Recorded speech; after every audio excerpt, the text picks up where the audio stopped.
Aujourd'hui, nous avons souhaité donc faire un point presse pour parler d'un certain nombre de dossiers qui nous tiennent à cœur, si on peut parler comme ça, mais avant tout aussi analyser les résultats des élections de parents d'élèves qui ont eu lieu donc à la rentrée 2024-2025 et qu'on a obtenu récemment. C'est parler de la problématique de la chaleur qui agite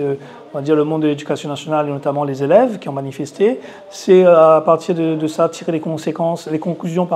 qui s'imposent et de parler de la proposition que fait la FCPE en matière de calendrier adapté à la Réunion et aussi donc de notre action que nous engageons à la rentrée de mars, qui est d'aller donc à la rencontre des parents d'élèves dans les différentes communes de l'île pour pouvoir échanger, pour pouvoir discuter, présenter, expliquer notre positionnement et échanger avec les parents sur ce sujet. Comme nous l'avons toujours dit, nous réclamons un débat sur cette question et donc nous passons donc des paroles aux actes en allant donc à la rencontre de la société réunionnaise à travers les parents d'élèves notamment, mais tout le monde est le bienvenu là-dessus. Et nous avons également abordé la question de l'impact de Chido et de ses conséquences sur l'Académie de la Réunion, avec la problématique de l'accueil des familles qui proviennent du département de Mayotte et de leur accueil dans les établissements de la Réunion. Donc j'ai eu l'occasion de m'exprimer là-dessus et on ne va pas pouvoir tout redire, mais notre positionnement est simple. Les enfants de l'école de la République, tous les enfants de l'école de la République doivent être accueillis dans les écoles de la République sans aucune condition. Mais il est important aussi que les politiques en prennent conscience et qu'ils mettent les moyens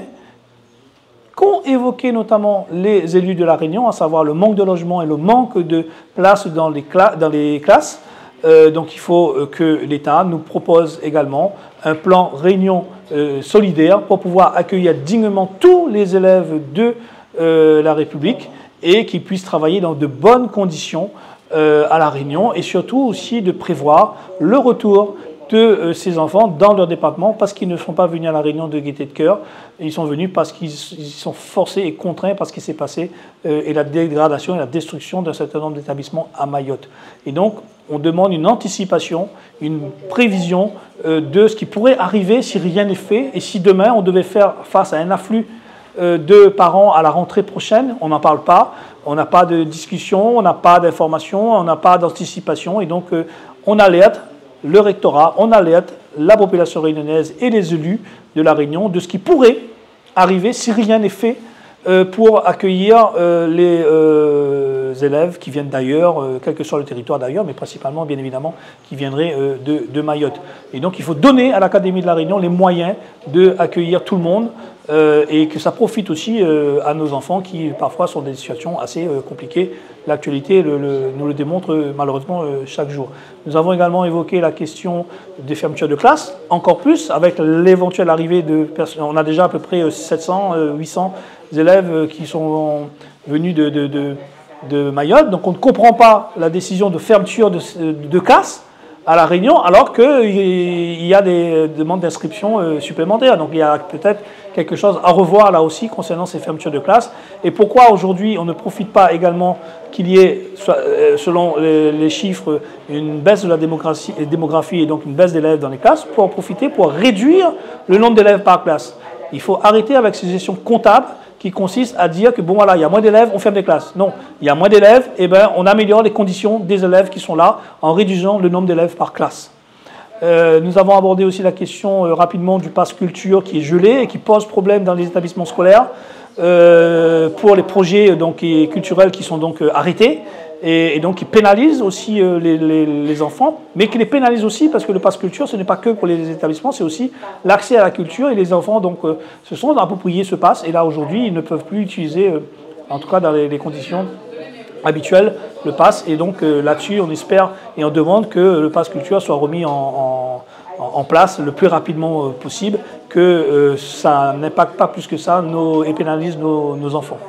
Nous avons abordé la question du non-remplacement. En fait, tout est un peu lié. La question du non-remplacement d'enseignants. On a, encore une fois, on ne tire pas sur l'ambulance, comme on dit. Les inspections, les enseignants, ils font du mieux qu'ils peuvent, avec les moyens et le peu de moyens qu'on leur donne, et surtout on ne donne pas de moyens supplémentaires, et on constate qu'ils sont en souffrance dans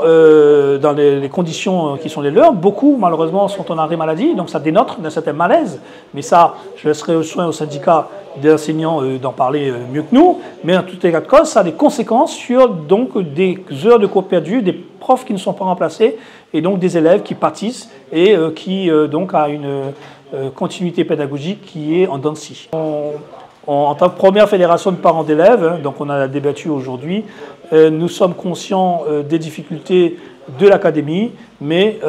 il faut aussi que l'académie fasse remonter les problématiques et les difficultés que rencontrent les élèves et les parents d'élèves de La Réunion. Et je tiens aussi à